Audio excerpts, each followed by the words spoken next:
Alright, welcome to Sideboard MTG. My name's Eric, and it's time for another of Dev's deck. Tonight, Dev throws about $600 to $700 in the paper world at this deck. What happens when you play all the most expensive cards in a set of colors? Well, we're going to find out. I hope you like tonight's show. Give it that thumbs up if you do, and if you like the content in general, you want to see more of Dev's decks or more community decks, meta coverage. We do a lot here. So if you want to be in on that, subscribe to the channel, and let's get this party started. What's up, everyone? Doodles, Boros, Aiden, Randolph Graybeard. What's up, ladies, ladies, ladies? Jay and Silent Bob. All right, there we go. We might need a dollar sign emoji. Yeah, a lot of money thrown into this one, Aiden. I think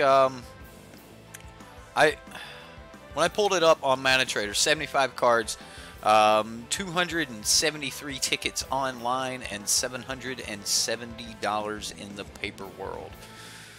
Yeah, a lot of money here. A lot of money here. So that's what I'm here for, though. I'm going to play it, so you don't necessarily have to. Unless you want to, then you got to go buy it, and then you're going to play it. But so at the beginning of Dominaria, I actually played around a lot with Wrath Compassion. Really, I was really hyped about the blue-white historic deck at the time. I thought the archetype itself, just being able to flash in historic spells and things like that, just absolutely wonderful. I was really fond of the deck. Did really well with it. That deck, however, was built and operated much different than this one does. I mean, that deck had like Merfolk Tricksters and things like that. And I do plan on retouching that deck after we get our Azorius lands, but as of right now, I'm just kind of staying off of it because I do want to run like Merfolk Tricksters and stuff, and I don't think you can like settle the Wreckage and Merfolk Trickster with only 4 split lands. Like, it just doesn't feel right. So anyway, bought a set of histories at $8 each. Score. Bought your histories at $8 each. Score. 100%. Been refreshing your sub box periodically in the past hour. Nearly thought there wasn't going to be a stream. I've had to push everything back to a little bit later this week. We'll be back on track next week, but you know, just had some stuff I was doing in the evenings here, and then you know, just had to push stream back. You know, sometimes you got real life, and you just kind of gotta, you know, push video games back. And as much as I love it, and as much as, you know, it's, you know, like the job, it's not the job, but you know, it's you just got to push things back a little bit. But we've got everybody here. We've got some shout outs. What's up, Justin? How you doing, buddy? Masterpiece Chromatic Lantern. You guys like that? Isn't it pretty? Right? And that's manatraders. Like, if they don't have a regular Chromatic Lantern handy, you're getting a masterpiece. Just take it. Sometimes you'll get the lands will be what is it, expeditions, which is pretty cool. So I did go ahead and take the time to beef up our lands, get some pretty islands and such in here. Well, the pretty island and some plains. So anyway, Dev's got a pretty advantageous deck here. It's 3 colors, but I do want to point out we've got 2 Temple Gardens and 2 Watery Graves, so technically we're 5 color. We've got Chromatic Lantern, you know, and all of that is really just so that we can trigger the Chamber Sentry. I don't necessarily know what kind of deck we're going to push into that we're going to get to go into these late games and be able to like use this Chamber Sentry multiple times, but if we do, that's going to be wonderful. I'm game for it. Let's do it. I assume most of you guys have all, or guys, gals, everyone has watched the deck tech. I did not get the link up here. I forgot about that, but the link is in the description box below if you guys want to go check Dev out over on his channel. He does a really good job at going over this deck and, you know, explaining why each card was picked. However, I'm just going to go over it really quick for you guys, and, you know, if you want to know why this card or that card, go watch the deck tech. He does a really good job. So, alright, so the idea here is we use Wrath Compassion to be able to flash in Karns, Teferis, Lyras, Chamber Sentries, Treasure Maps, Chromatic Lantern, History of Benalia. All of these things can be flashed in thanks to Ravnica Passions, you may cast historic spells as though they had flash. And then, of course, since we're not going to be tapping on our turn, we're going to have cards like Settle the Wreckage, Seal Away, Negate. The only sorcery speed spell, or 100% sorcery speed, is Lava Coil and Banefire. I guess Deafening Clarion. So, okay, there's a few sorcery speeds. But for the most part, we're looking at Lava Coil, Deafening Clarion, and Banefire will always have to be cast at sorcery. Everything else we can get away with by kind of sneaking them onto the battlefield with Wrath. So, Wrath's a pretty sweet card. He's a 3/3 for 4, but he's got flying and flash. There's going to be some points where you just get this Wrath down. They can't do anything about it. You're in the air. You're swinging for 3 every turn. Just getting work done. And, that alone says something for itself. So, I like Wrath. In the sideboard here, because that's the main board, Chamber Sentry, Teferi, Karn, those are going to be our advantage cards, because we're going to be able to get this Chamber Sentry back. We're going to be able to get cards from Teferi. We're going to be able to get cards from our Karn. We can get some advantage off our History Benalias. Flashing in a Lyra will be just absolutely devastating.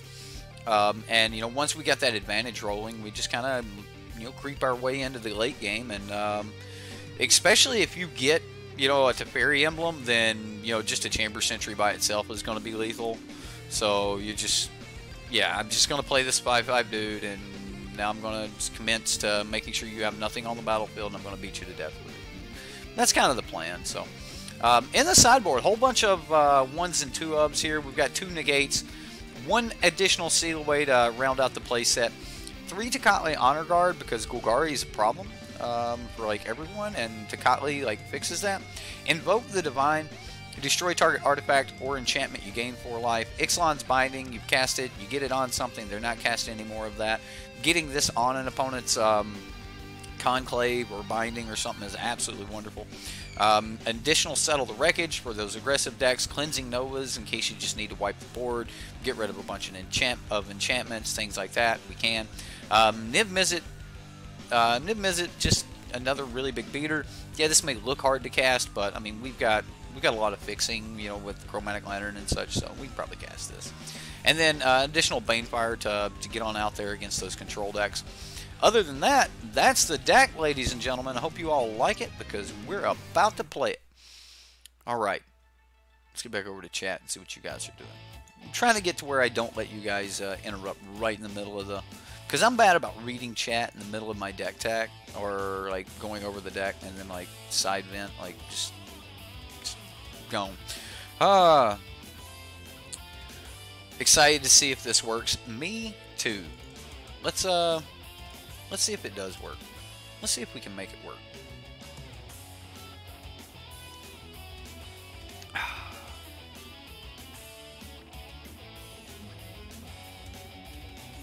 Based on the bodies, 3 Horkers, 2 Draugr, and then was killed by 3 bandits. What is this, your mercenary on Elder Scrolls or something? All right, well we're going to play first. Good evening, Crimson. How are you? Okay. Well, we've got a Wrath, we've got a Seal Away, we've got History Benalia. We can play everything. Man, this is a keeper. It's a little bit of an aggressive hand, but it is a keeper. I'm not paying for that life. We've got nothing we want to bring in, so we're not paying 2 life to bring this in untapped. We don't need to bluff shock that bad. I think I can get away with this as well.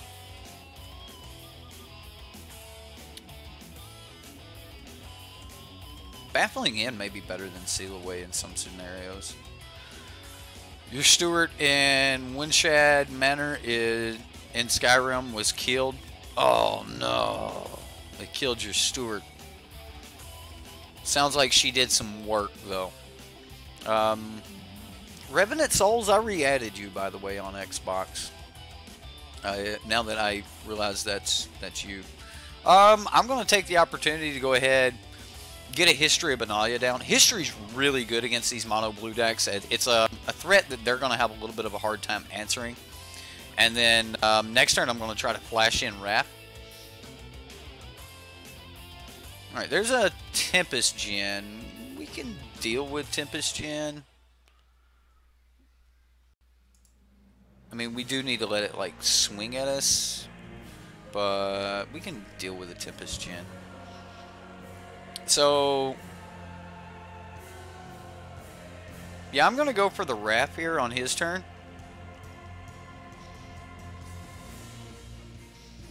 The question is does he take 8 from us next turn?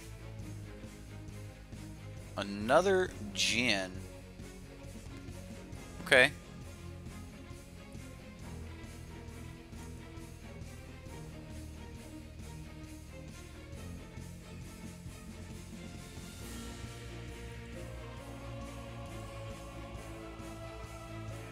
So I assume he has an answer for the seal away.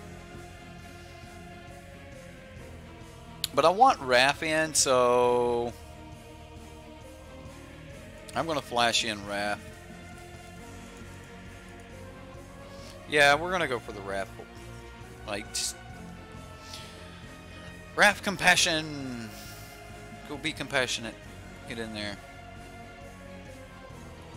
Oh, that might be handy.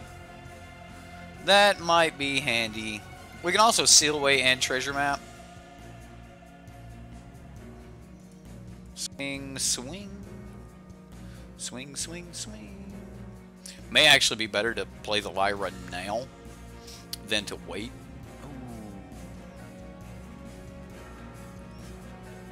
If he casts a dive down on it, then we're getting the other one.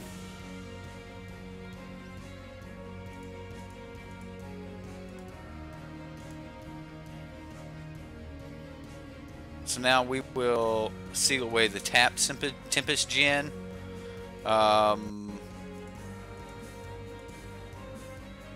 We can treasure map.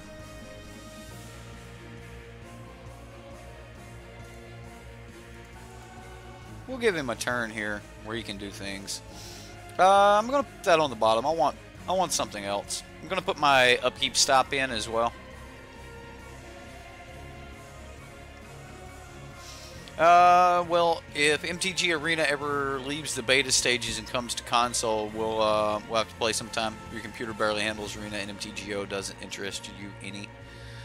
You watch this every night, and MTGO doesn't. Well, you like the magic. Gotcha, gotcha. You're just gonna say, watch out for the mono blue when opponent placed their first island. It turns out you were right, even though you didn't actually say anything.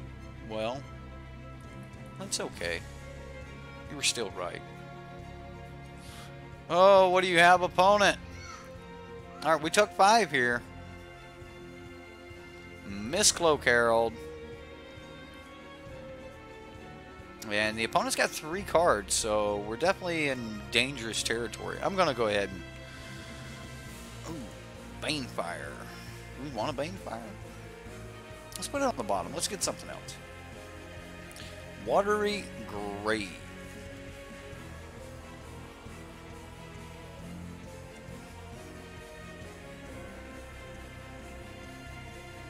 Like, do I pay for this and try to get this Lyra in, or does Lyra just get countered? Man, I probably should have taken that turn to play Lyra last game. Or last turn. I'm just gonna get the Karn in.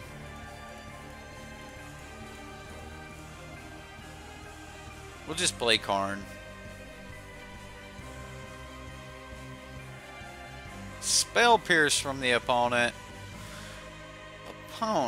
That's just mean.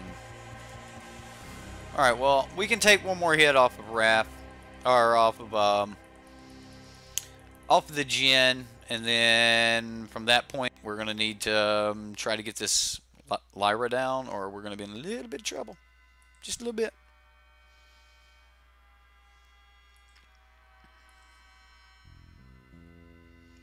But we can try to have Wrath block next turn. Siren Storm Tamer. He's got 1 card left. Oh, what is that 1 card? Let's go ahead and treasure map. Let's see what we've got coming up. Steam Vents. I'm going to put that on the bottom. We're going to go for something else. A Lava Coil. Well, that's risky. Let's see if his one card can stop Lyra. I'm doing it now because I don't want him to get another card. Oh, it's a counter spell. Lookouts dispersal. Unless we can pay 4? No, I can't pay for it.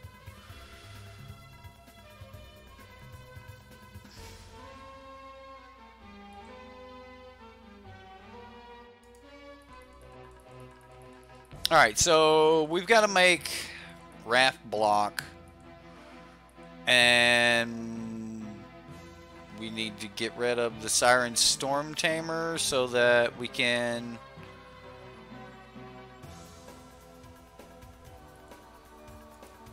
Yeah, we block with Wrath. Can't block anything else, so we're taking the damage. Here we go. Got to be something good right here. Ooh, Island. Sacrifice treasure, draw a card. Something good. Something good. Treasure map.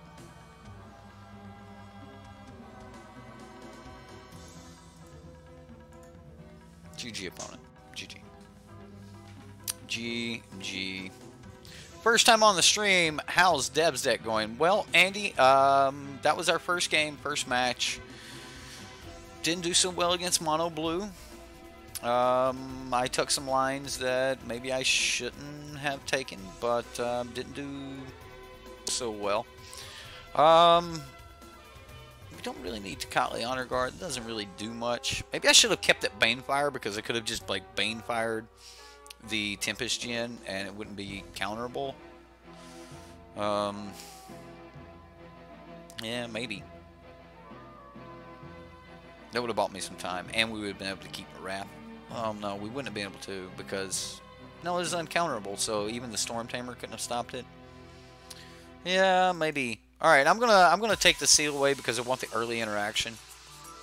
Settle doesn't like really impress me against these decks, but sometimes they just get the draws where they got a bunch of little 1-drops. You can't do anything about it. They're coming in for 3 or 4 points of damage per turn, and you just can't do anything about it. So I want to leave in Settle, but I think that I need to 1-for-1 this our opponent, and I don't know if that does it.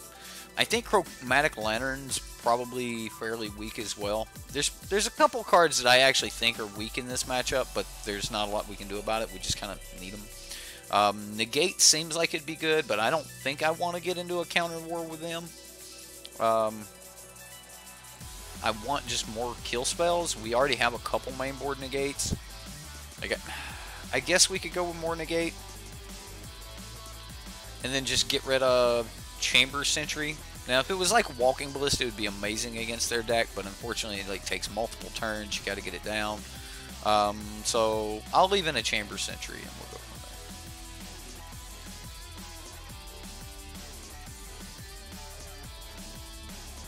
there. Yeah. I mean, I brought in negate because we don't have like a ton of really great cards. I'm gonna mulligan this in against this deck. What the heck? Mulligan again. Oh. Bottom to Fairy. Yeah, I'm sorry. I'm just not going to 4. We lose, we lose. Just not going to go to 4.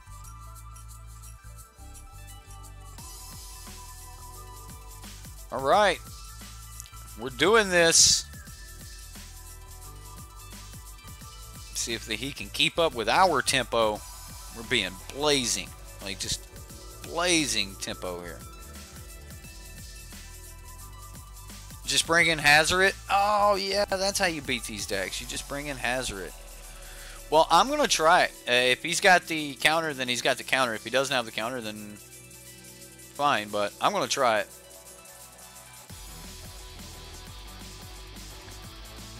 Spell Pierce? Dive down? Tell me nothing. So just say you didn't have it. Just say you didn't have it and you didn't expect me to have 2 mana kill. Aww. Bull hockey. Or horse hockey. Come on, red land off the top. I'll pay 2 life. I don't care. Alright, alright. It's fine. It's fine. we come back and win this, oh, it'd be so great. We'd need him to just hit lands for days. Oh, look! Look! Another Curious Obsession! Oh, man. Yeah, draw your cards, dude. Nothing I can do about it. Oh, it's brutal. You guys might get mad at me, early concede, but I don't. Y'all might get mad about like early conceding, but that's mono blue tempo, ladies and gentlemen. Fall behind and they won't let you catch up. Brutal. You built mono blue on Arena. It's so fun to play, isn't it? Though, you get to get down like these early little creatures. You get to have these amazing games where you're behind, and then all of a sudden you just top deck a Tempest Gen. You're like, I'm gonna kill you next turn. What are you gonna do about it? Nothing, because I'm holding up this counter, right? Like, it's great. I love that deck. Mono blue is like one of my favorite decks in the format right now. Has been for a while. I have really been liking the mono blue deck. So. Leon Thomas Hudson. Leon Thomas Hudson. My bad. Leonin. Even I cracked me up. Do we think that he's got like a 2-mana something that we're worried about next turn? Or can we clean it up with, you know, Deafening Clarion? Like, the question is, do I pay 2 life to be able to keep Negate open? And I think it's no. I think the answer is no. We just don't. We can turn 4 though. It's Chamber Sentry for 4. Like, that's gonna be doable. Child of Night. That's okay.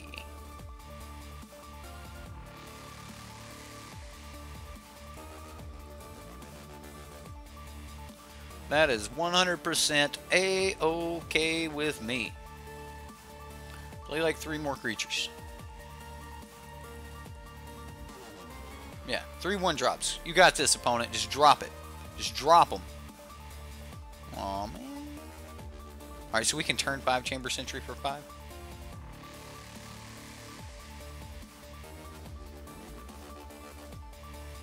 Sure. I mean, it doesn't seem bad. Black, green, blue, red, white.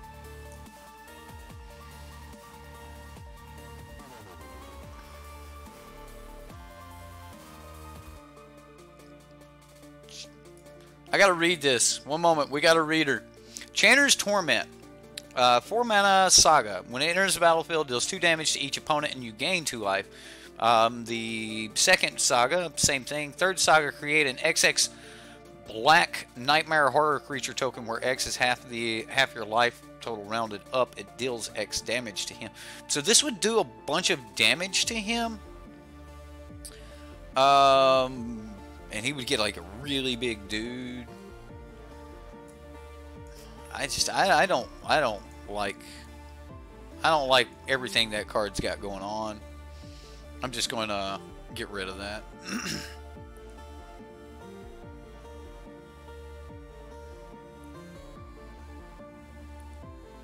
Leon, and what is he? Some kind of war leader? Yeah, it's Leon. My bad. This guy's got to have like just a ton of removal, right? But I want to do it anyway. I just want to say, hey, look, I did a thing. I did a thing.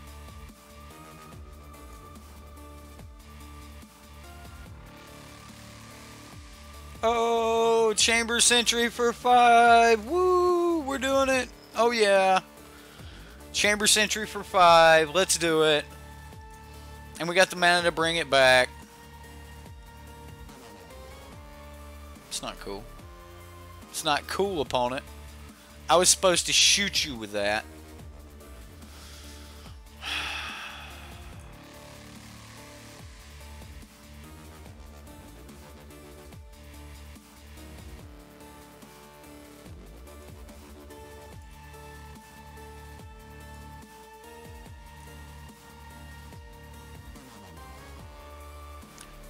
Opponent shut me up real quick, didn't he? Get rid of my planes.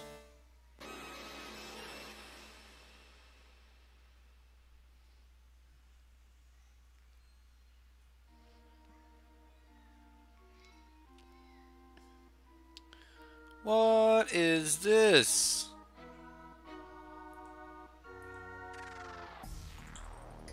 Alright, well, we're taking 2 more here.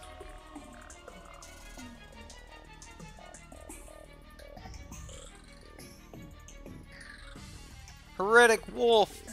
Love you, brother. Thank you very much, man. I appreciate it. I love you too, man. Let's go ahead.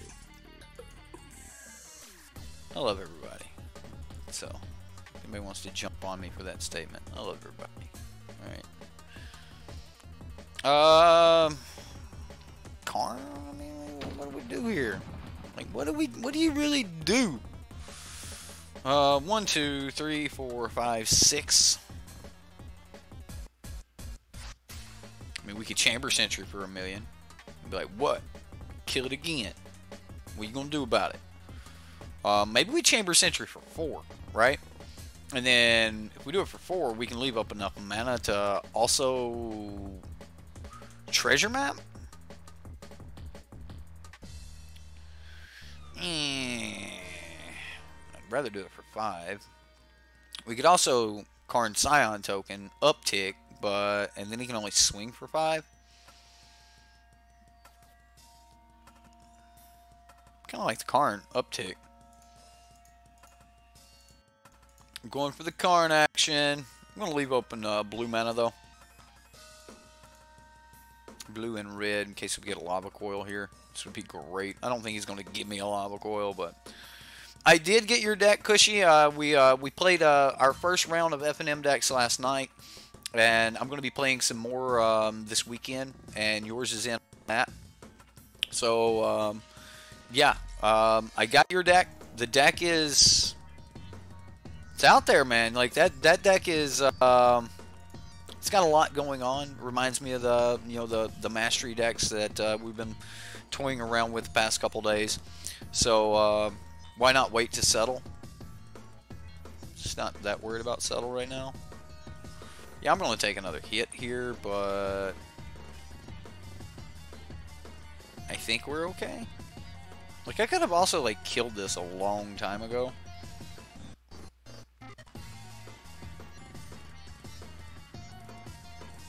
I don't know, maybe I should wait to settle. I'm going to put my stop him upkeep again. Well, F&M, oh my goodness. F&M decks are going to be my new donation bonus games, like, because, like, people are sending their F&M deck. They're sending the decks that they want to take to F&M. They're sending the decks that, they are putting their heart and soul into, and I think it's a good series for it. I mean, yeah, there's going to be some people that are going to be sending some decks that are not doing that, but are we just dead here? I think I'm dead. Or I'm at, like, 1 life.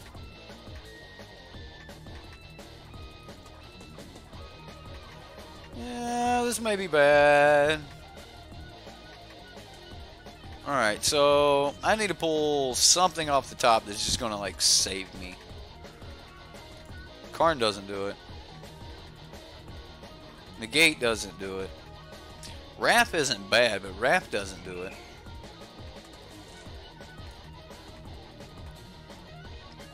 I don't think Karn does it here either. So maybe I should have settled there.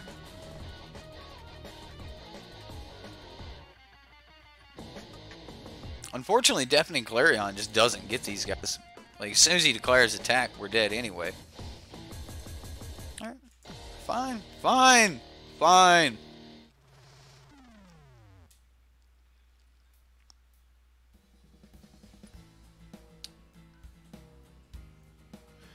Alright. What are we gonna do versus this Orzhov deck? I guess more knights. We want to actually be able to sweep the board. Seal away seems good. He's got a lot of things with negate and stuff like that. I want to bring in just more creature. This card's bad, guys. Sorry, Chamber Sentries. This card's just bad. Like, just spending effort for that card seems bad. Let's get rid of these. Let's get rid of all of this, like, 5-color stuff. And just play this like a Jeskai deck.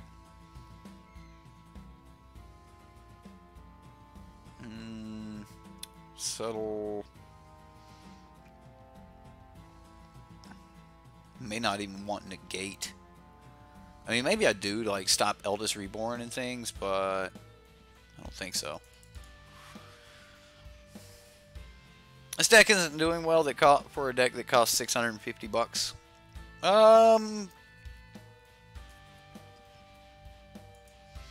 It's not a pay-to-win game. I don't know.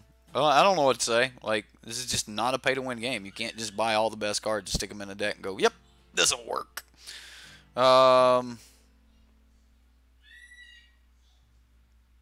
Yes, 100%. This is a small sample size. Like, we're just seeing, you know, at max here, like 3-4 games of what could be. I try to showcase the power of the decks.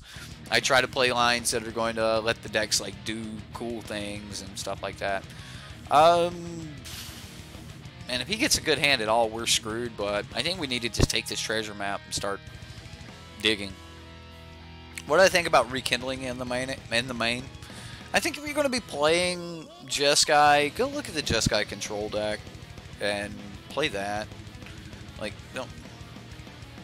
That deck's already great, and we're looking at, you know, he mulliganed to 3, then conceded the game, so we'll see what happens.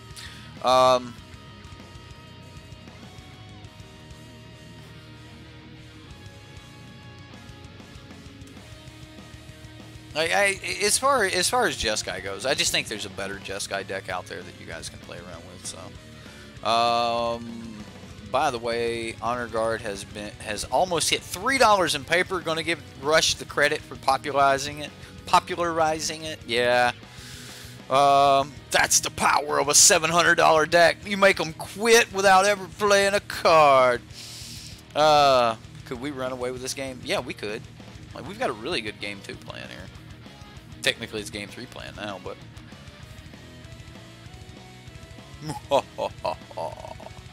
This looks good. Like, if we can get into history, have a lava coil for some backup. Yeah, this will work. Let's play this Temple Garden, and like we'll sneak in another tap land here on turn 2, and then probably going to be the Steam Vents. Child of Night. I will trade one of my knights for that. I'm keeping this for those Sanctum Seekers. Yeah, I'm just gonna go tapped again. We're just gonna. Like, I'm not really worried about Child of Night. I mean, we are a control deck. We do have ways in the end. Like, if we can ever, like, get our card advantage engine rolling, we'll be fine. Lieutenant, Legion Lieutenant. Child of Night, putting up work. This thing's doing stuff. Oh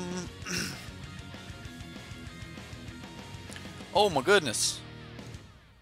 Well, let's just play these histories out.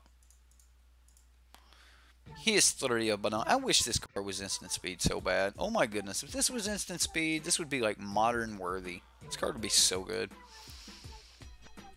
Seems like I'm feeling better. Yeah, I actually got out with my cousin. We did a bunch of stuff today.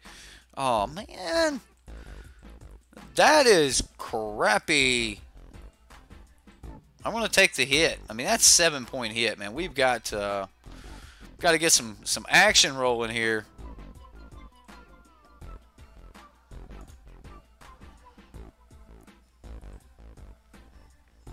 Yeah, I'm definitely sitting back on the settle this time. Although I really don't expect him to like all out swing here. Have the Sanctum Seeker and swing with everything. I'd take it. Oh my goodness, yes. Do it. I'll take the 3 points. Give you all your lands, buddy. Settle is a thing. It is a thing. If it was instant speed, you wouldn't be playing cast down. Right. Right on. Holy crap.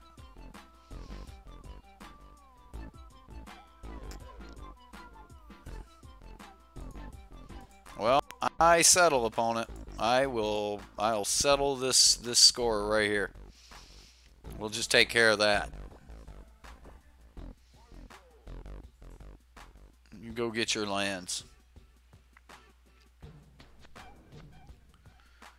I seen where he was streaming some arena. So, how are you enjoying your streaming there, Marcus? All right.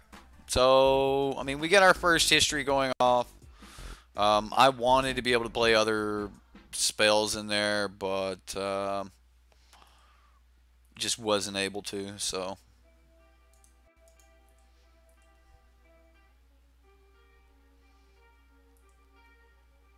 Get a good punch in here. Child of Night did some work. Get another history of Benalia down so we can threaten to do all of this over again very soon. And I don't think he swings with his Legion left in it. So, we'll see.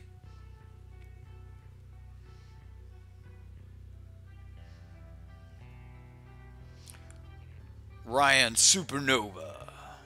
That's pretty good. Regal Bloodlord. Uh-oh, we got another reader. Alright. Flying. At the beginning of each end step, if you gain life this turn, create a 1/1 black bat creature token with flying. Well, that's crazy.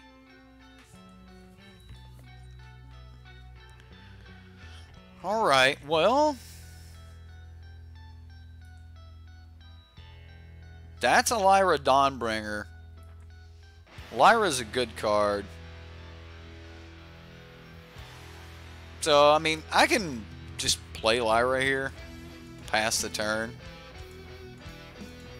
And, like, Lyra pretty much just sits back and protects me from most things, and then we'll get in one monstrous swing next turn, I guess. I mean, I don't want to give him a single night for, like, nothing. I mean, I don't want him to gain life and start getting bats either, but like, if he can't deal with Lyra, we might just steal this game. Rite of Belzenlock. Okay. Champion of Dusk. Okay, so he's going to draw 3 cards and lose 3 life. That's not cool. That is just not cool. He doesn't swing with that. Of course not. Of course he doesn't swing with that. We draw a card. Ooh, look at that. Aren't we special?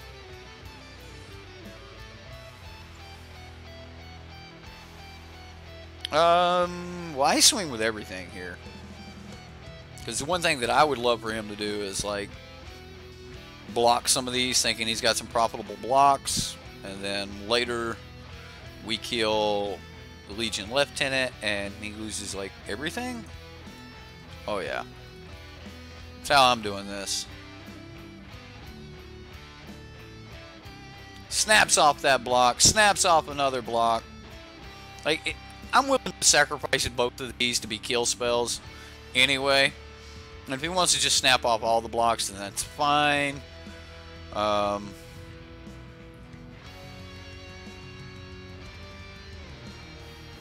Alright, so we're just gonna lava coil. Now, these all have 4 points of damage on them each, so when we lava coil this and they all lose power and toughness, they die. So coil his dang old lord, right? Get rid of that dang old lord. Can't have that dang old lord hanging around in here. Get rid of that dang thing. You gotta make your jank better than that. Oh man, y'all having jank wars? Jank offs. No, we can't go with that. That won't work. Somebody will get mad.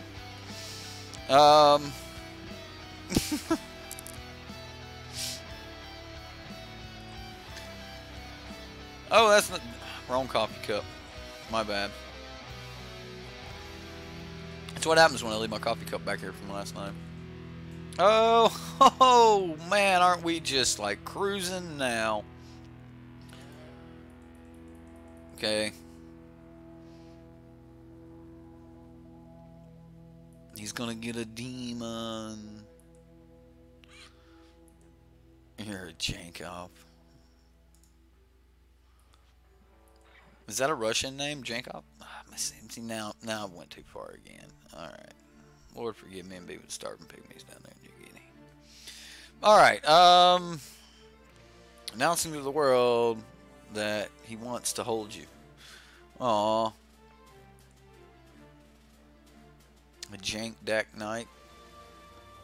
I thought that was Sunday. Let's see what you... you guys are taking this way too far. Yes, if I can get a Deafening Clarion and get rid of all of the little things, then the demon's going to do some damage to him. So yeah, I just need to be able to get rid of the little stuff. What, you're gonna swing? No, you're not. You're not gonna do it. You can swing with that. Sure.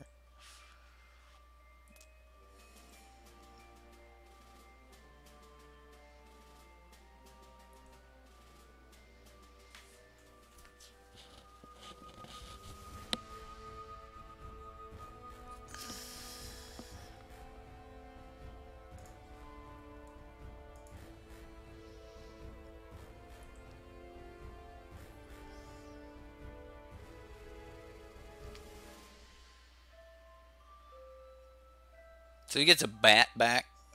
I'm not swinging. Oh, alright. So now he's got to sacrifice another creature. If he doesn't, the creature deals 6 damage to him. So he has to get rid of one of these little cleric dudes. Boo, no Deafening Clarion, right? I didn't know one time it. Another Rite of Bells and Lock. Oh, he's doing it. He's doing it.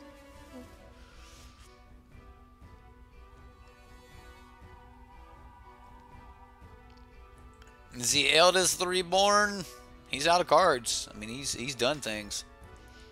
He has done things.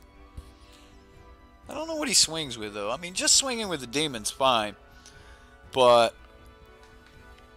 like, if he just swings with the demon, we start cracking back with Lyra. And we win that race. If he swings with anything other than the demon, then we eat whatever else he swings with, and we still win that race. He can swing with everything, and we win the race. Oh, no swing with the demon at all. Come on, Clarion. One time, off the top. Here we go. That's a seal away. Watergrave tap. Okay, faster. We need action. We need action. Praise the Lord, RN Jesus, that we be granted action. Alright,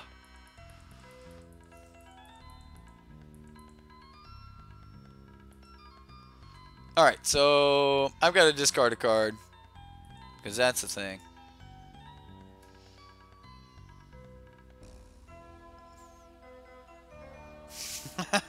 Oh, that's cold, logical. No wonder you don't have a sitcom. He could be Jerry Seinfeld. He could be a sitcom about nothing. Do you attack yet, opponent? Are we there? Are we to the attacking stage?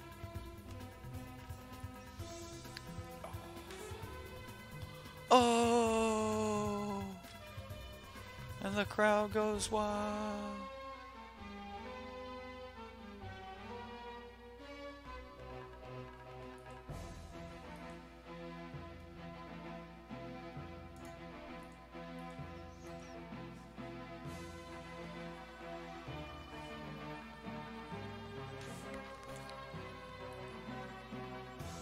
I'll let y'all think about what just happened. But it was exactly the option that I wanted to happen. Scoop incoming. You guys ready? You guys ready for the scoop? I got a scoop for you guys. Alright. Did you hear the one about the dude who had the demon? but he didn't have any other creatures on the battlefield, and he lost in his upkeep. Did you hear about that one? Oh no, he can bring something back! No, he can't. No, he can't. Did you hear that story? You guys heard that story, right? The guy who had the demon, right? Went to neg 4? Yeah. Oh, yeah. Oh, that was satisfying. That was so satisfying. Scooby-Doo. Ryan Supernova. I'm glad you showed up, man.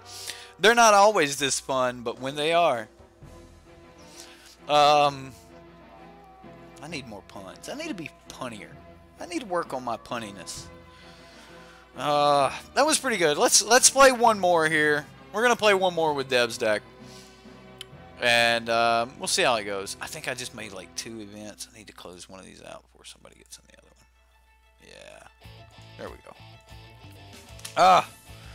Couldn't he stack the triggers to do something back first? No, because one's an upkeep trigger, and your sagas don't actually happen until after you draw your card. Oh man, I thought so too. I thought that he might be able to like get something back with his, but it wasn't that trigger that we were worried about. We were just the upkeep. So we got lucky. Our $600 deck beat a jank deck with Chainer's Torment in it. Yeah, I feel so good. I'm gonna keep this hand. History of Benalia seems really good, but I need a couple more lands. So, oh, damn it. Mono blue with a bad draw? It's kind of like Becky with a good hair, only mono blue with a bad draw. Yeah. It wasn't luck, it was skill. But, well, I did say, finally, come on, let's get this just one time.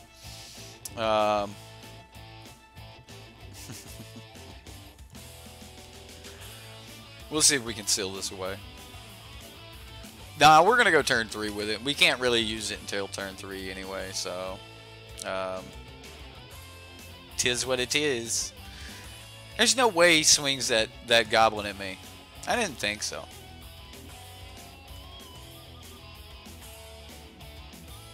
Ooh, now we don't have to pay life. Right.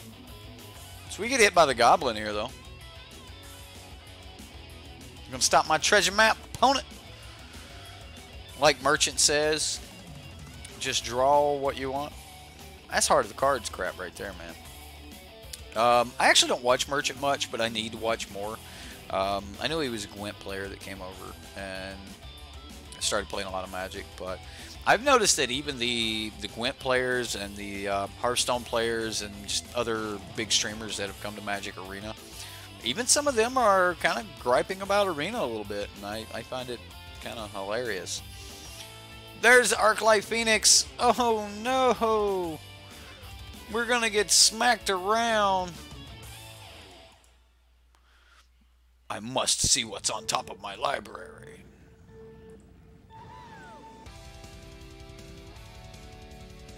Alright, so I know that next turn I am just casting Seal Away here, so...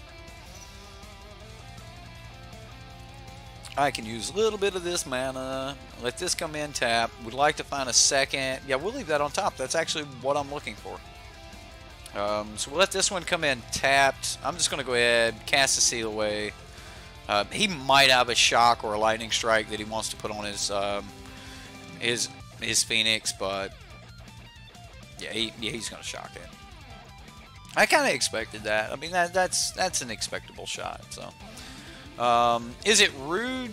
But this is rude, but Merchant's voice is annoyingly deep. Yeah, he's got a deep one, buddy. He's definitely got a deep one.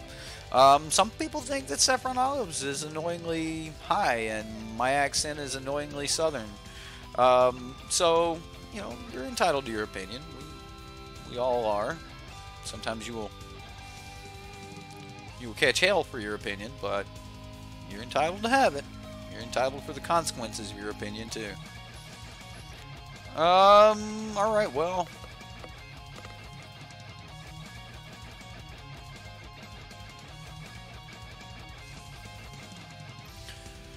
So, we can bury the Phoenix?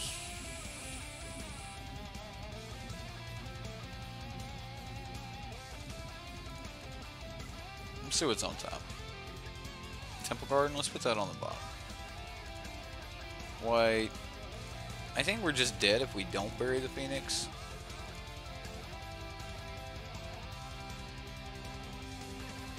Am I missing some mana somewhere? Alright, so...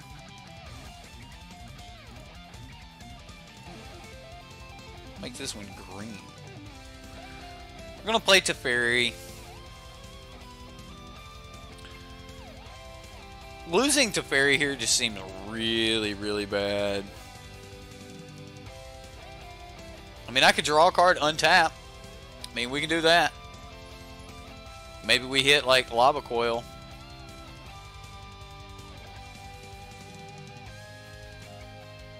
I mean, if he swings with everything,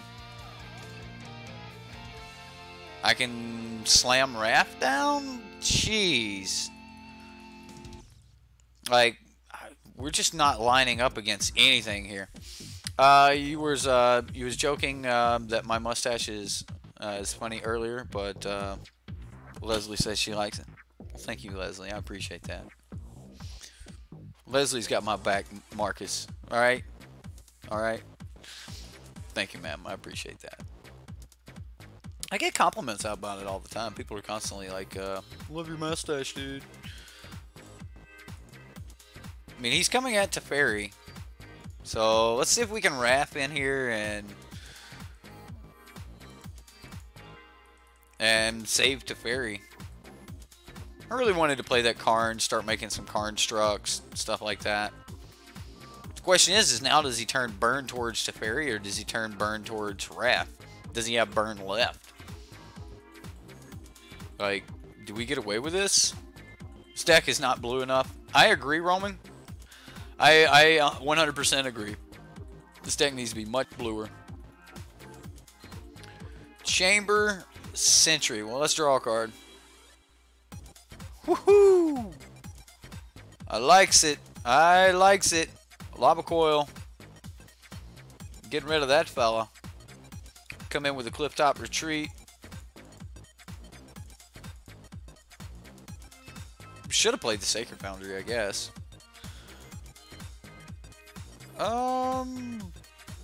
Let's go ahead, uptick Karn, get some more card advantage going. History, all right, that's gonna help us start, you know, fighting back.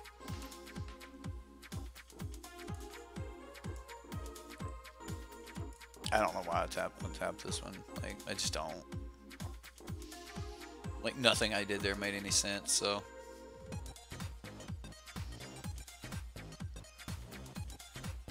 If the opponent played Risk Factor, which option would I choose? I'd probably give him the cards. I'd probably give him the cards right now because, like, we just can't deal with it. I mean, chances are he gets a bunch of draw spells. And I would just have to risk that. Oh. Alright, so we're going to go Karn first. I bet I should have looked and see what was put away. Alright, we had a Lyra. I shouldn't have done that. Should have gotten that Lyra. Because now I'm dead to this thing.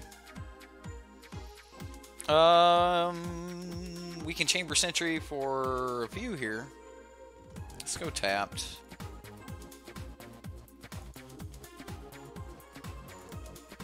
One, two. I said there's blue, there's red. So there's 3 colors. Alright, so Chamber Sentry for 3. And then History of Anaya. Opponent Ops. Problem is not Chamber Sentrying for 4 might be enough to get us killed. The plan here is actually to get our Lyra next turn. And then just kind of go from there. Like, make the opponent have to kill our Lyra. It could work. It very well could work. We do have our Lyra up here. There's another Crackling Drake. Alright, well. We need Lyra to land, and we need to protect her.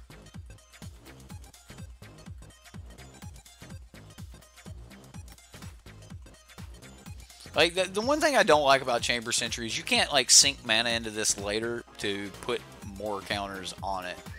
Like, the card's nowhere near Walking Ballista. It's not a horrible card by any means, but it's not a Walking Ballista.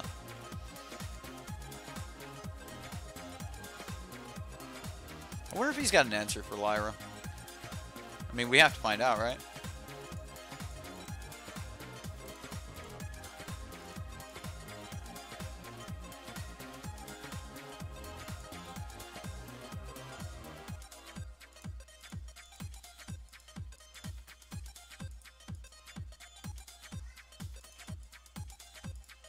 Another Chamber Sentry for a 3. I mean, I could wait and use him later, but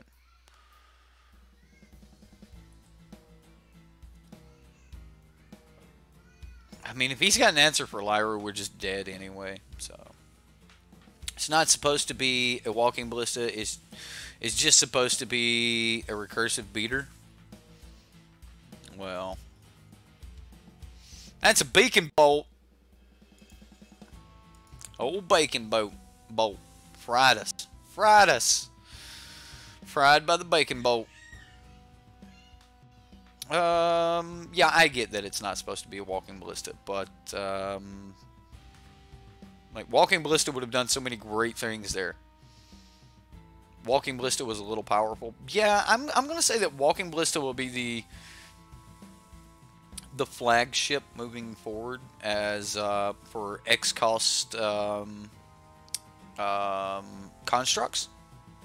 I don't think they'll ever print one as good as Walking Ballista. Hangerback Walker was printed before him and was a little bit that was a very powerful card. Hangerback Walker was wonderful, but I think Walking Ballista itself is just like better, just better. You want that bacon bolt crispy, right? That's about right. Alright, so I need Sealaways. Sealaways seem amazing. Ixalan's bindings are good. Get to Ixalan's binding on a Drake and you've done something. Settle the Wreckage is great. Deafening Clarion's okay. Negate is eh. I don't want to get into this counter battle with the opponent. Banefire is okay. Cleansing Nova, it's okay. Tecatli Honor Guard, it's okay. I don't think I want Niv Mizzet, even though Niv Mizzet would be great. I just don't want Chamber Sentry and like all of these Chromatic Lanterns. Like, it just back off a little bit on that and run it. I don't know. I don't. This particular deck, it doesn't feel like we've got good ins and outs versus like most of the meta.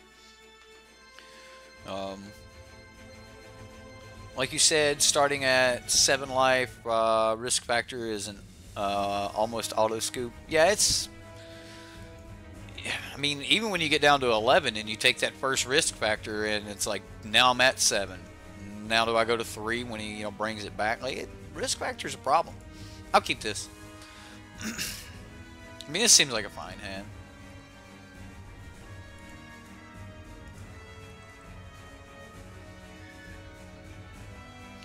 There's no right or wrong answer, fellow viewer. You'd play it out.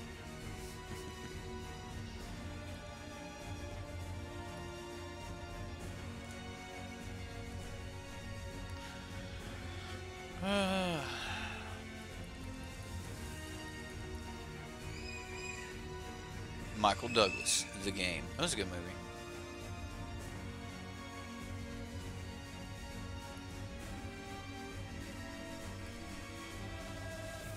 He's got an Electro Month. So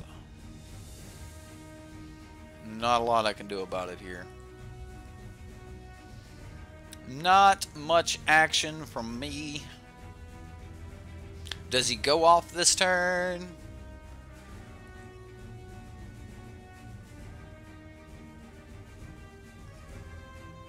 No off going from the opponent? What?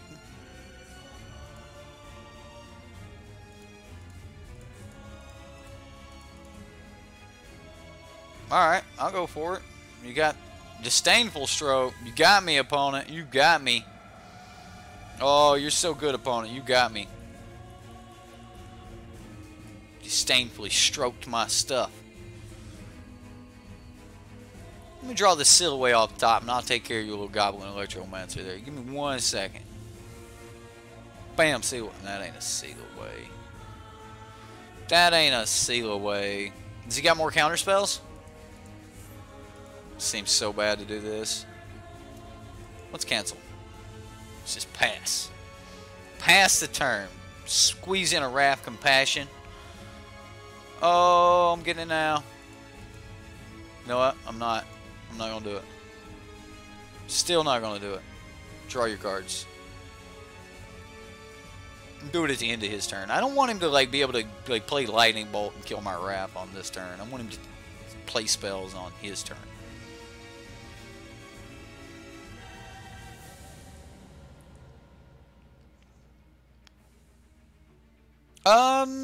No. Setting up for flashing heroics seems fairly good, actually. Because Wrath comes in on turn 4. Most of your good heroics are going to come in on 5. Now he doesn't have anything to stop my Teferi from coming down. I'm still in my upkeep. That's a Lyra. I mean, we can just bring Lyra down. Make him deal with Lyra.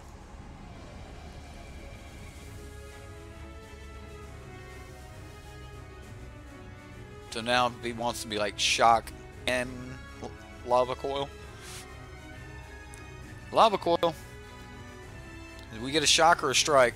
What did we get? What did we get? A double Lava Coil. Woo! Good day. Good day. 2 for 1. Like champ.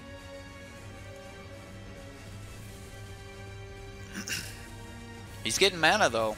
Spinning his cards, but he's getting mana. Oh ho ho! The Arc-like Phoenix has hit the battlefield. Does he swing? He swings. I'm going to take the 3. I'm going to get Wrath down. Now, as much as I want to play Teferi next turn, I'm still just Ixalan's binding this Phoenix.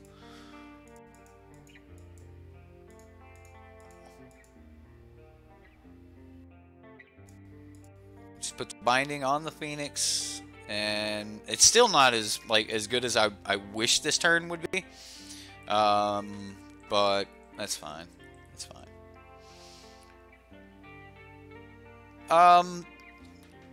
It's been a while, and some of the cards aren't relevant, but when this card first came out, there were a lot of people playing with a deck called Blue-White Historic. And I am going to be going back and touching on that Blue-White Historic deck, but if you're just looking to like get a feel for like a flash deck in Standard, yeah, there'll be some cards you're going to need to make some adjustments to it, but if you're just wanting a feel for some good cards in Standard, go check out the flash deck.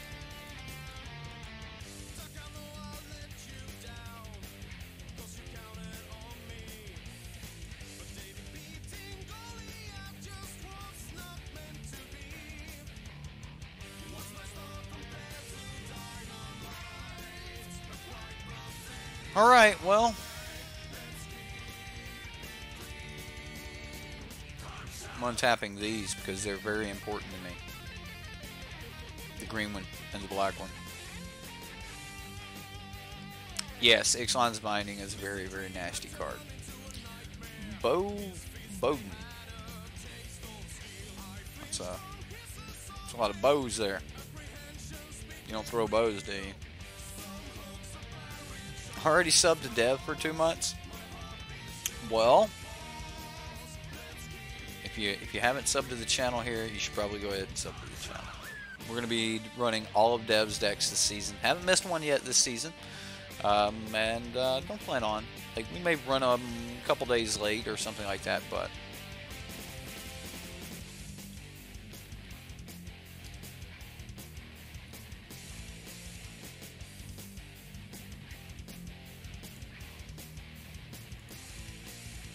alright, so we're going to draw a card here, see if we can find another threat or something like that. Some Electro is definitely mean. Definitely a mean little Electromancer.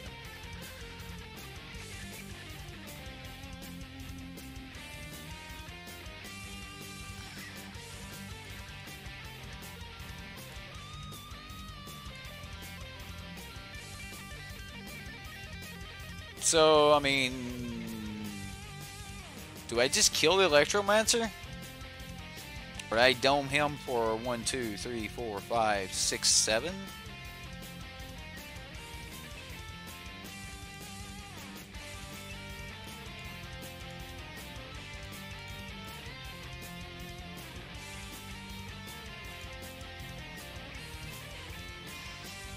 Just make it uncounterable.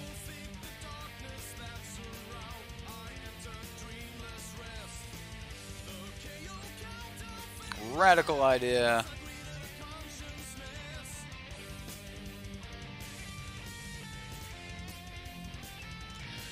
Okay, I mean,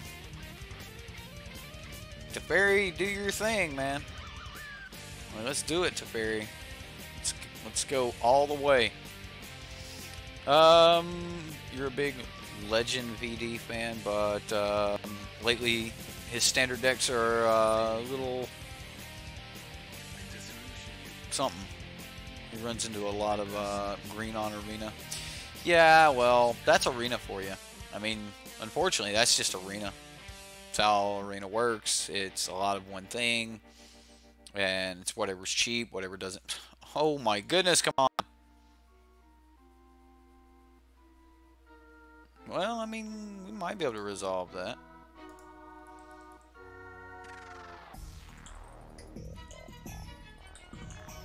Oh no! I have to untap some of the opponent's land because I didn't do things. You guys talking about the MTG app?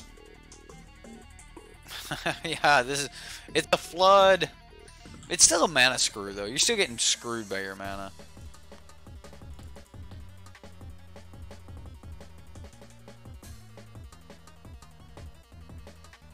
Oh, he has the counter. No counter. Does he just bounce this? Nope, just another Drake. Just another Drake. No big deal. Just another one.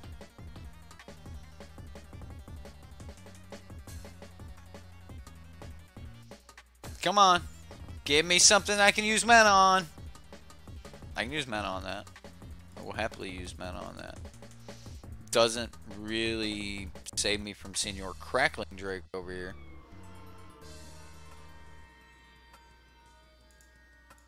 Let's draw another card.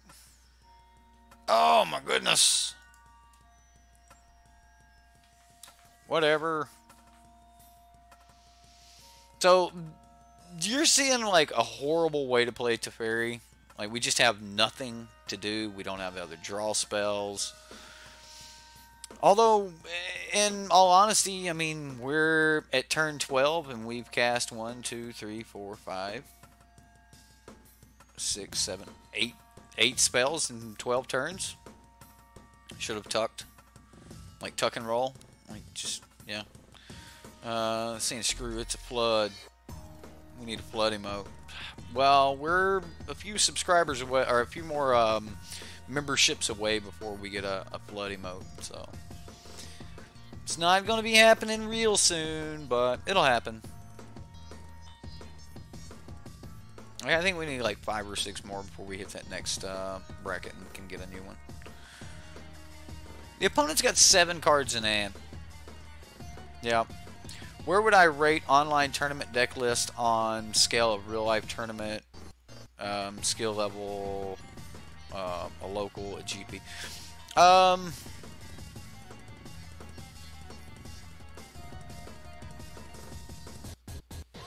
How would I rate? So I don't put a lot of credit into 5.0 decks. I know a lot of people do put a lot of credit into 5.0 decks, which is why I will cover them and things like that. But I just don't put just a ton of stake into those 5.0 decks, and you know that's just me. Tuck and roll should have been a split card. Yeah, it should have. I think I just got to keep drawing. Oh, son of a... Scoop. I'm done. Done. Done. Done. Okay. So as far as like leagues and stuff go, like, or as far as like you know, 5-0 leagues and things like that, I think that you know, deck, just because it 5-0s doesn't mean it's just automatically an amazing deck. Like you could have, like you could just come up against, you know, everyone that was playing a bunch of jank decks. You could do that. I don't think that, you know, that's a big enough like sample size. I do think that when you see, you know, decks consistently top 8ing in GP levels, decks winning the mocks, the Magic Online championships are a really good spot to look for good decks. Decks that do well in those Magic Online championships normally mean that they're not only are they not complicated or convoluted decks, that they're fairly you know, straightforward to pilot, not a lot of like trickery and things like that you need to do with them. Sometimes though, Magic Online decks, they will be glitches with them, like you know, we had some people winning, you know, a lot of 5-0s with the Dragons deck, because Demanding Dragon was you know, there was an exploit there and you could abuse that exploit. And you know, the people that were being abused by the exploit, if they knew, they could, you know, get their reimbursement from Wizards. But there was like a 2-3 week period there where we actually just didn't have a fix for it, and Wizards was like, I know it's the 2nd right now, but we don't roll out the next update till the 17th, so we'll have it fixed then.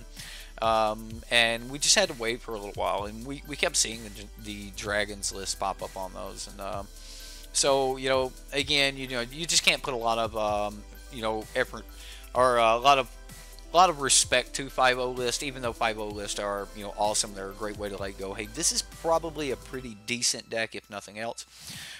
When you start looking at GPs and you start looking at you know, like the standard classic from Star City Games, and you're looking at, you know, decks like that, decks that, you know, that pass, you know, a 100 or larger man event, then or woman event, one human event.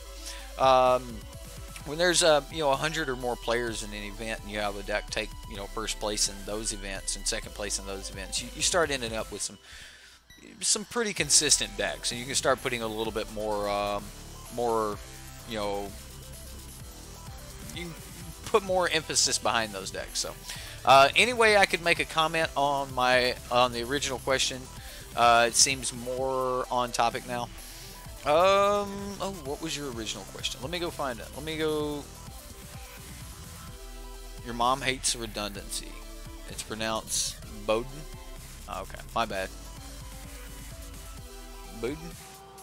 Like Boudin? Bowden?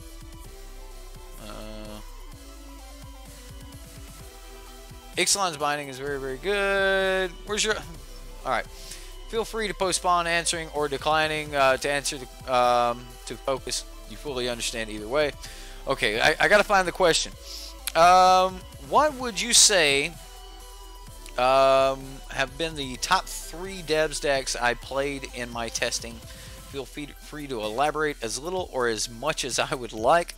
You value the feedback greatly. Okay, so devs decks. I assume that you only are interested in devs decks this season. Okay, so I'm gonna cheat. I'm gonna go back to decks. All right, so this season, what have we ran? All right, so first off, like really high on my list is Deb's Turbo Surveil, right? So I'll go ahead and pull that. I've actually already got that deck pulled. All right, so let's go back. So I really like Turbo Surveil. I think that's probably one of his best budget decks of the entire season. I really, really like that deck. His Abzan Knights was wonderful. That's a little bit more of an expensive deck. So, but I think that's probably way up there on, like, you know, true competitive list. I think that's probably like a tier 1.5 deck.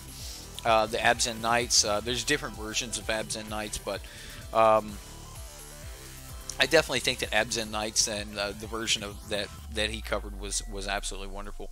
I think that the Turbo Surveil deck was really good. So let me pull the Abzan Knights deck. And so, okay, I've already got the Absent stack pulled. I actually kept Deb's decks that I liked. Like his Turbo Surveil's already pulled. I kept it over here on my list. I like the deck. Abs and Knights from this season, I liked the deck. The deck was very, very sweet. If you want that aggressive tribal kind of thing, man, this is where it's at. I thought this deck had some explosive turns where you're just hitting this Valiant Knight, and then all of a sudden, like your Knights of Malice and Knights of Grace are swinging for 4 damage each with first strike, and you're just doing like some sick stuff. Like, I really like that deck. And then, of course, the Turbo Surveil deck. I thought the Turbo Surveil deck was just, absolutely great. We toyed around with it a little bit last night on stream. I actually own this deck. Almost. I think I almost own this deck. What am I missing in this deck? Yeah, Narcomoebas. I took the Narcomoebas out of this deck. But yeah, this deck doesn't have the Narcomoebas in it right now, and I took them out. But yeah, I still think this deck's pretty sweet. So let me make the main board playable. All right, I'd probably make some changes to the sideboard or something like that. But all in all, I think this deck's pretty sweet. And then the third. All right, so the third deck that Deb built that I really liked this season, Selesnya Tokens was really good, but there are some Selesnya Tokens decks out there. A lot of people are starting to really understand the Selesnya decks, like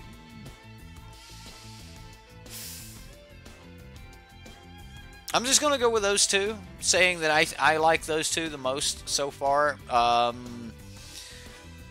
The rest of the decks that we've played around with, we either already have a better deck, like showing up in the meta that is within, say, 5 cards, or I didn't really like the strategies or the take on the meta. And that's nothing against Deb. Deb does a wonderful job at showing us, all of these different concepts and letting us build and brew off of those different concepts and things like that. And I that's why I play them. I like playing all of Deb's decks, whether they're good, bad, indifferent, whatever. But I like Deb's decks. I want to say that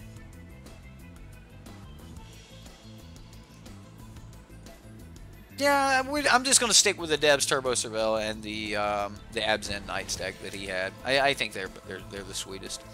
Oh, it was one of his decks. Pretty sweet, actually. Can't remember what it does, but he was digging it.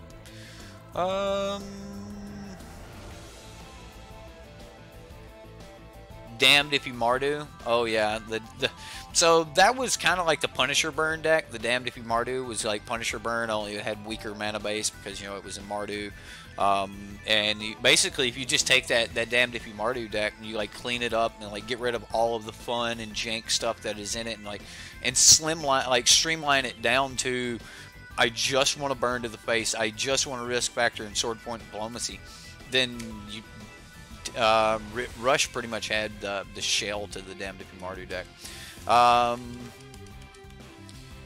Keeping it at 2 speaks a lot as to how I feel about the relative power of the decks. The Turbo Surveil deck is pretty sweet, and it will not set you back a huge dollar to be able to get in on the Turbo Surveil. If you're looking for a tempo, though, and I've said this about the Turbo Surveil deck, if you're wanting a tempo deck that's got these synergies and you're getting to play with all of these crazy things and, surveilling and churning through a bunch of cards, then by all means, just play the Surveil deck. Costs you about 10 to 20 bucks to put the whole deck together. If you're wanting to play a more competitive deck overall, though, and you like that tempo plan, and you don't think there's a lot of mono red in your meta, if there's a lot of mono red, then what I'm about to say is just null and void. Don't do it. Don't take mono blue into mono red.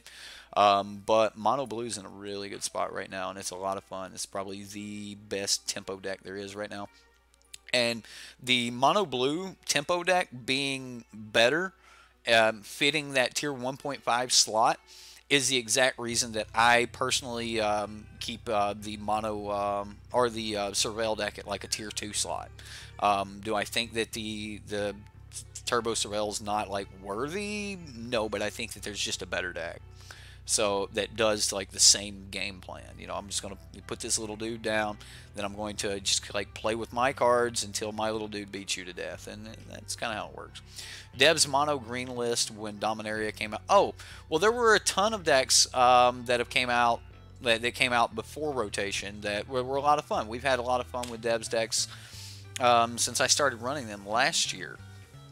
He's had a ton of great decks, and just like any content producer, they're going to put out a lot of content, and you know, and that's something we have to do. And like I always say about Dev's decks is, you know, the man puts out 30 decks a season, and there's never more than about 3 to 5 tier 1 decks in an entire season, period.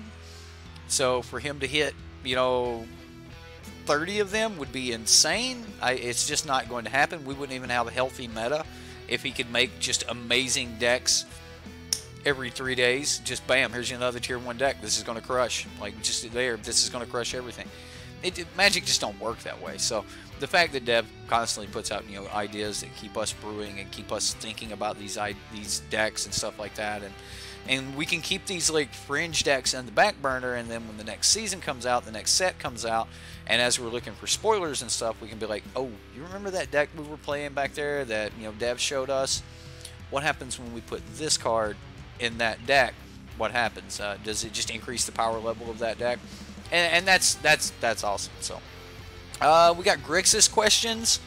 Wow, we're just spending some time talking to chat. I like this. Your Grixis questions. Also, how do I feel about Dampening Sphere in the side against is it Phoenix decks and Gift of Paradise like cards? I like Gift of Paradise. I'm actually a big fan of Gift of Paradise. I like that card. I think it's one of the better ways that you can ramp when you're doing nothing. At least you're gaining some life. So I like Gift of Paradise. Try to put it on a basic land, not a non-basic when you have the option. But Gift of Paradise was even chosen over something like Chromatic Lantern to be put in the 5-color deck that Ali Andrazi took to a first-place finish at SCG Dallas. So you know, that'll tell you a little bit about, you know, cards like Gift of Paradise. Just a wonderful card, right? And because of the life gain, it can have synergies with other things going on in your deck. Dampening Sphere. Dampening Sphere could be an interesting one. I mean, I'm not 100% that I would play that particular card, but the card could definitely hurt them a lot. Could definitely slow down their strategy. Could buy you enough time to be able to get your strategy online. Would I play Dampening Sphere against them in with a control deck or something? Probably not. I think if I were going to try to play Dampening Sphere, I'd want to be playing it in a deck that was at least putting some threats down within a close range of Dampening Sphere, but I would want to also be playing it in a deck that wasn't going to be abused too much by it. So I kind of like Dampening Sphere there. It seems like it'd be an okay card. So, but again, depending on your strategy, if you put Dampening Sphere down to stop the Izzet decks, then you need to get something going, right? I mean, eventually it's not going to stop them, and eventually, and if that's your plan to stop them, then you're going to need something else. Personally, if you are running red, my favorite card against those decks is Lava Coil, and they play Lava Coil, so you can use their Lava Coils. So, like, if you're playing red, I would prefer to just use Lava Coil. And if you're playing red-white, you got Seal Away, Lava Coil, those type of cards. In your sideboard, Direfleet Daredevil could be a really, really good answer for you. We've seen Brad Nelson take that to his Angels list to a second-place finish. He had 4 sideboard Direfleet Daredevils. Those were primarily against the Izzet Drake decks. So I really like Direfleet Daredevil in those decks. And if you guys want to see that deck, I think I actually have that pulled up. So the idea is he's actually running 4 Lava Coils, and then in the sideboard, if I can find them, here we go. In the sideboard, we've got 4 copies of Direfleet Daredevil, and because he's a mid-range type deck, they're not going to take their lava coils out, so they're going to be using their lava coils. He's got his own lava coils, plus he's got their copies of the lava coil. If he doesn't need their lava coils, he uses this card to like steal their draw cards. It's great. It's wonderful. It's wonderful. So Direfleet Daredevil might be worth looking at there. Do I think Angraft is poised for a good showing in the next meta? Yes. I would be keeping eyes on all Rakdos related cards. I think Rakdos is one of the probably most favored guilds coming out of the next set of guilds. Izzet is a very big guild. A lot of people really love the Izzet guild. I mean, people love all the guilds, the Selesnya guild, everything. But I think that either Rakdos or the Gruul guild will be pushed very hard come next set. And depending on what those mechanics will be, then yeah, we might want to really look out for some Rakdos decks. And if Rakdos is a thing, then, you know, a good Rakdos Planeswalker that is a playable Planeswalker will be in the sideboard of some of those decks. Like, so, you know, I think Angraft is probably going to be in a decent position at least. I also think that the Planeswalker deck Angraft is in a better position than a lot of people give him credit for. His +1 deals 1 damage to his Goblin Chain Whirlers enter the battlefield trigger. So just want to throw that out there. Yeah, he's 6 mana, but you know, it's a thing. What do we have here? What questions I missed? Standard is about curving out. Dampening Sphere doesn't let you curve out. Right, Dampening Sphere doesn't do a lot. It's going to stop the opponent from doing a lot of things, but they really only need to cast 3 spells, and you know, if they've got an Electromancer on the battlefield and they go Chart a Course for 1, Opt for 2, Opt would still only cost 1, and then they pay 3 -1 for a Radical Idea. Yeah, no problem. Yeah, I don't think Dampening Sphere is going to stop them as much as you want it to. So, previous questions: do I think Grixis will have more of a rise in popularity after the next set releases and meta solidifies? And what do I think about Seth Mansfield's Grixis list? Well, I liked Seth Mansfield's Grixis list. I think that if you can find James Clugston here in chat, he has put in so much work with Grixis list this entire season. I think that he would be a good one to try to you know, talk to about that. If you are, and I get most of my Grixis you know, like conversation in with James. But you know, we theory craft, shoot back and forth, you know, argue about, you know, is this card really better? Well, I think this card's better. Okay, well, why? And you know, and we go back and forth until we, you know, finally, you know, tune some things out. And James has got a really nice Grixis list tuned up.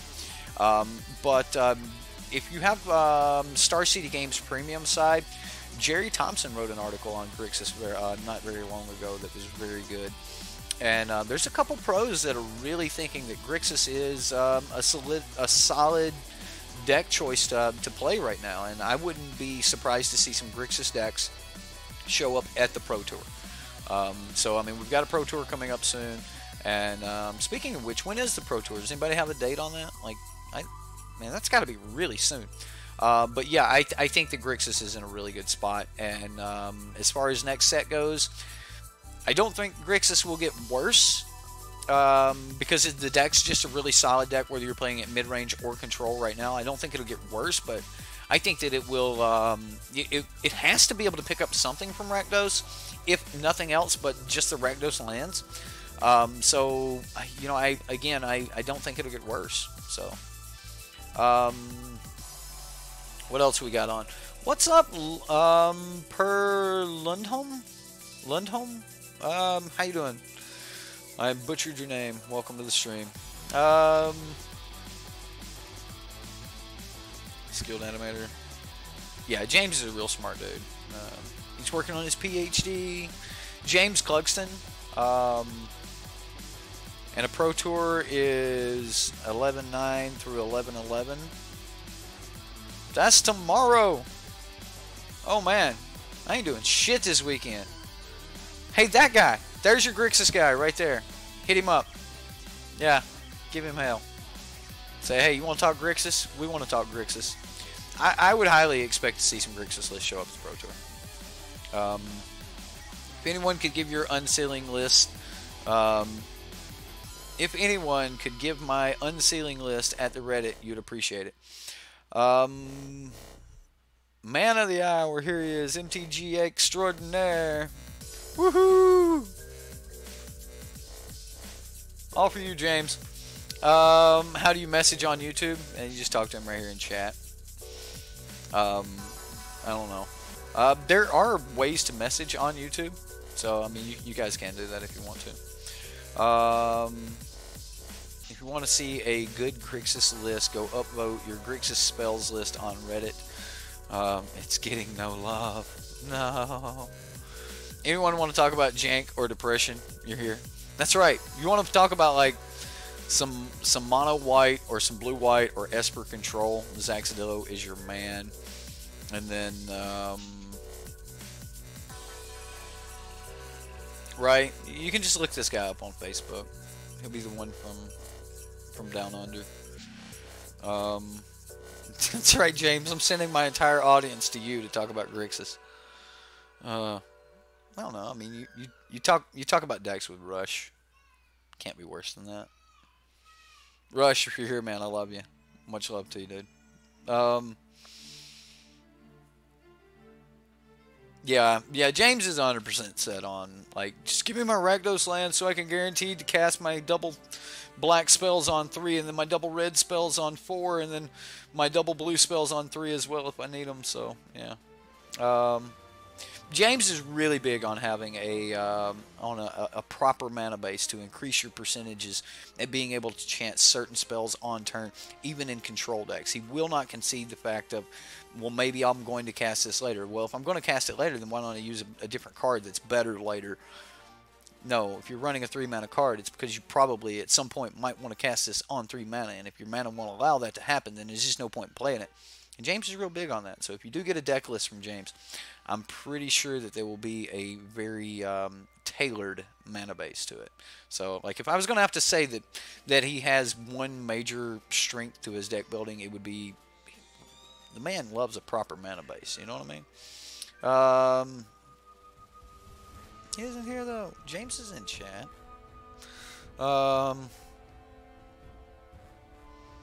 You're waiting on your blue-white and your black-white lands. Oh, man, yeah. Some Azorius and Orzhov is going to be sweet. Yes. Magic's a game of probabilities and small percentages. And when, you get a... all video games are. Like, even when it comes down to, like, playing a World of Warcraft game or something like that, you're gonna get a new weapon, and that weapon's going to increase your damage by 1%, and then you're going to get a new helmet, and that's going to increase your damage by another 1%, and then this other thing's going to increase by 1%, 1%, 1%, and then all of a sudden you got 10%, and 10%'s huge. Magic's the same way. If you can increase your have a little bit of caffeine and some vitamin C in the morning before you go to a tournament, and that increases your odds of making a proper decision by 1% or 2%, and then you play a perfect mana base that can increase your chances of casting this spell on turn, that increases your win percentage by a small percentage, and then next thing you know, your 60% to win deck's now a 70% to win deck, and that's huge. So yeah, the game's all about those small percentages. So anytime you can find like some little tidbit of information or something you can take from someone, and you go, you know what, that increases my percentages right there, like that is good. I want to use like Alan G's co-founder Blizzard.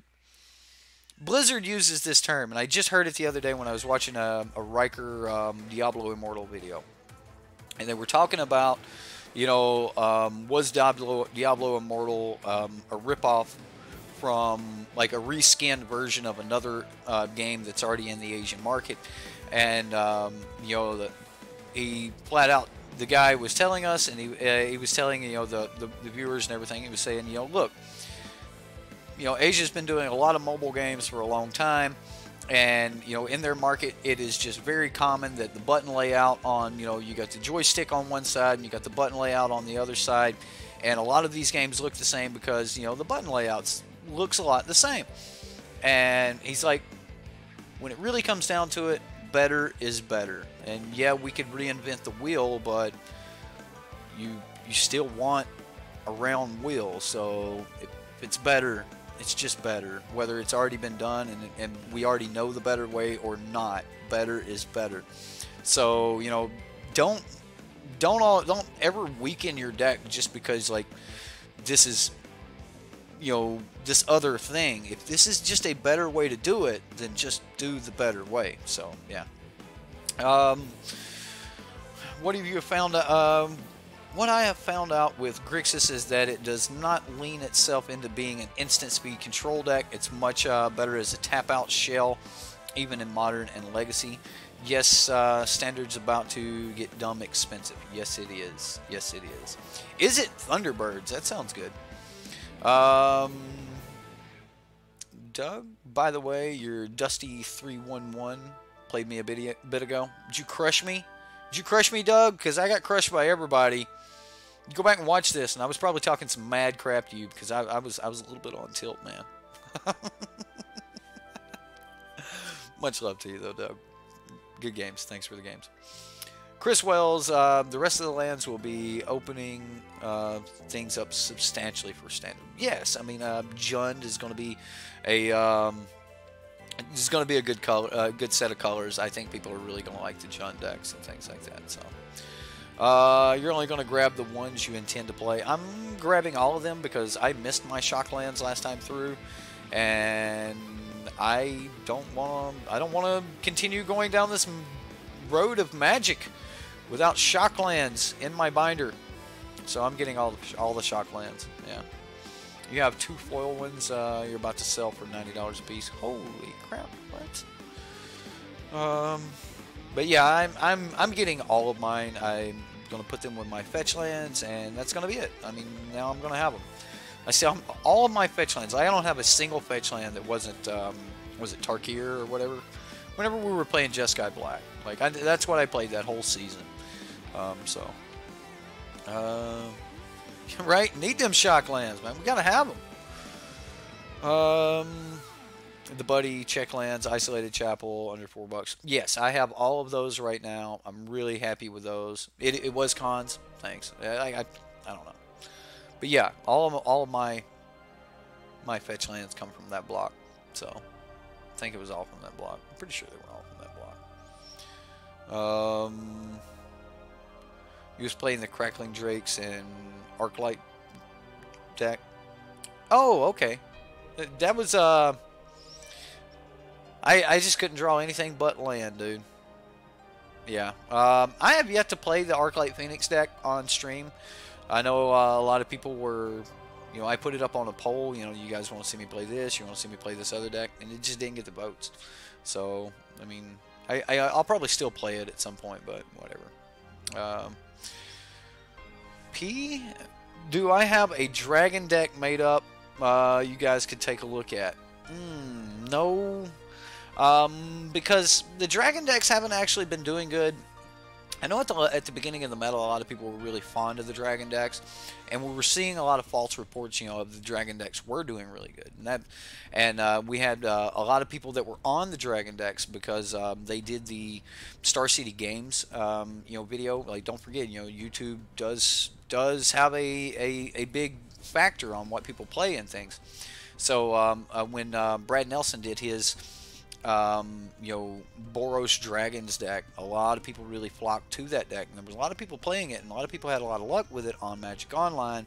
But again, the Demanding Dragon was bugged, so we got a lot of you know, league results and things like that, and there were a lot of, you know, Dragons decks showing up in the league results. And I talked about them a little bit during the you know, the meta coverage that I did at the beginning of the set and stuff. And all in all, it looks like that since the 17th, when they actually fixed the Dragons problem, the Demanding Dragon problem, that now the Dragons deck's not doing so well.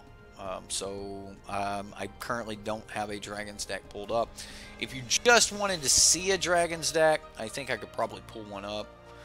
I think there's one here in the Boros breakdown. Yeah, this one PTQ top 8. So if anyone was going to be decent, it would be this version of Dragons. But again, a lot of that was because of the Demanding Dragon being bugged. But yeah, this is Boros Dragons. Everything in the deck's actually you know, red land except for the single planes, and that's so that it can cast the Goblin Chain Whirler and cast Sarkhan on turn, things like that. I think Sarkhan's a lot better than people give him credit for, though. So if any of the next set has any kind of graveyard thing, like if the Rakdos doesn't just like have like Unhinged or something, Unleash, like if that's not their mechanic, if they have some type of graveyard mechanic, then Sarkhan's gonna be sick.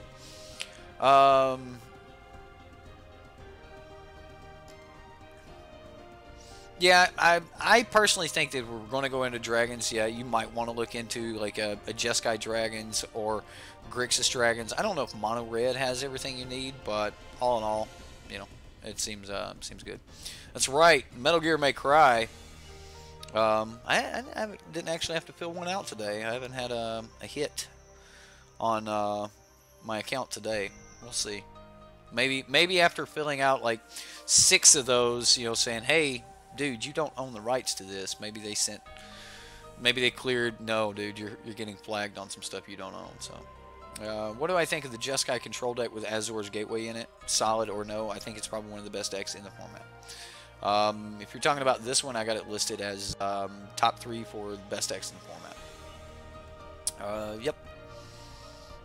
This particular version, 61 cards, but I would take out the Divination. The deck that did well actually had the Divination and did not have the Ralzeric. Pretty sweet deck. If you guys go over to magic.tcgplayer.com, you will see a list of, like, you know, undefeated decks, things like that. You guys can go check that out, and you'll see these decks. If you jump over to manatraders and just click tournament decks, you'll be able to see like all the latest tournaments and the decks that won those. So, the only dragon your Grixis list runs is Niv Mizzet. Oh man, well, you're missing out. Like, one of the best dragons is Grixis, and you know, Bolas, he's a thing, man. And unless you're just up against a ton of mono green, then you know, then Bolas ain't that great. But yeah. Oh, what else do we got? Did I miss some questions? I know I missed some questions. I know that I was ranting about certain things and other questions just flew on past me. But yeah. I'm not a big fan of the Dragons decks. I think that we got a lot of false you know, information about the Dragons decks at the beginning of the set because of the bug on Magic Online.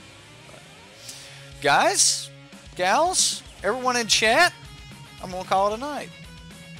It's 11:30, and I had a lot of fun. I really enjoyed the little Q&A there at the end. You guys are drilling me about what I think about the format and everything. All right. Before we go, okay. And I'm going to come back and check this out. Before we go, what wins the Pro Tour? What? Do you think it'll be Golgari? Do you think it'll be Boros? Do you think it'll be Jeskai Control? Like, those are the top 3, and then like 4 would be Mono Red Frenzy, right? And then from there, whatever you think. You think it'll be Mono Red? I don't think so. I think Mono Red is like on the out right now. Even though it's still a tier 1 deck, great deck, and just wins. But it very well could just win. And if it wins the freaking Pro Tour, I'm going to be so pissed. What deck do you think wins the Pro Tour?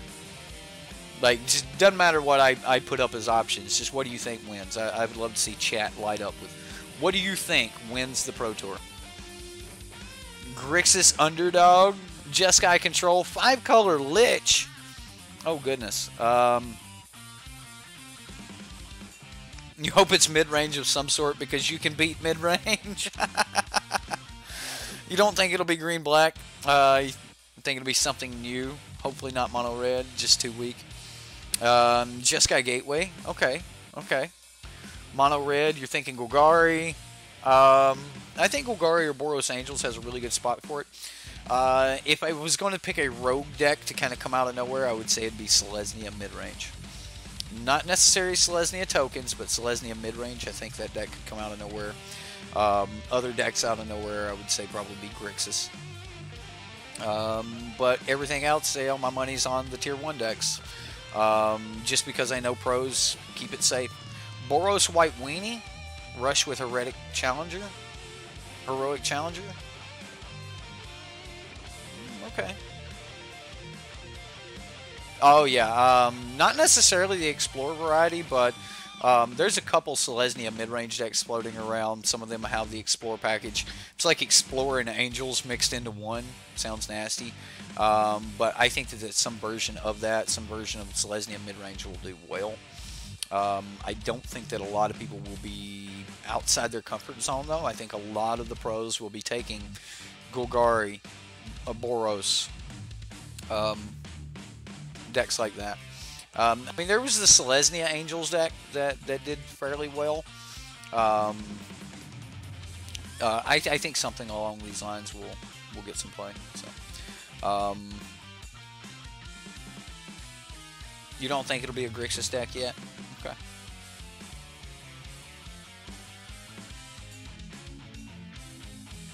No Patreon deck has been run this month. I cleaned up the last of them from last month, and we have not done this month yet. So November is completely free. So if you got something you want me to play for November, go ahead and post that out if you're a patron. I'll get a link over on Patreon here in the next, like, sometime this weekend. I'll get a link over there, and you guys can post it, and then we'll try to play those Patreon decks next week. For those of you wondering, I am going to be taking some days off at some point this month. I'm going to be going to Dallas for Thanksgiving, so I'm going to try to pre-record some content, go ahead and get it posted, and just have it scheduled to come out. So you guys will still have some content to watch during that week, but it will not be live shows. So unfortunately, you won't be able to come hang out and chat and talk to each other and do all the other good things. So. Red White is just the best removal. Pretty good. So, all right, guys, gals, everybody. It was fun. It was a ton of fun. I look forward to seeing what wins this weekend. I look forward to just sitting back and like binging on the Pro Tour. Like I'm just gonna watch the shit out of it. I really wish that like I could stream the Pro Tour like from Twitch live here on YouTube. There's probably something I could do to get around that because like of Twitch rules and all, but like I could probably do that, but whatever. Either way, that's all I've got for tonight. I had a lot of fun. I hope you guys had fun. We'll see you next time.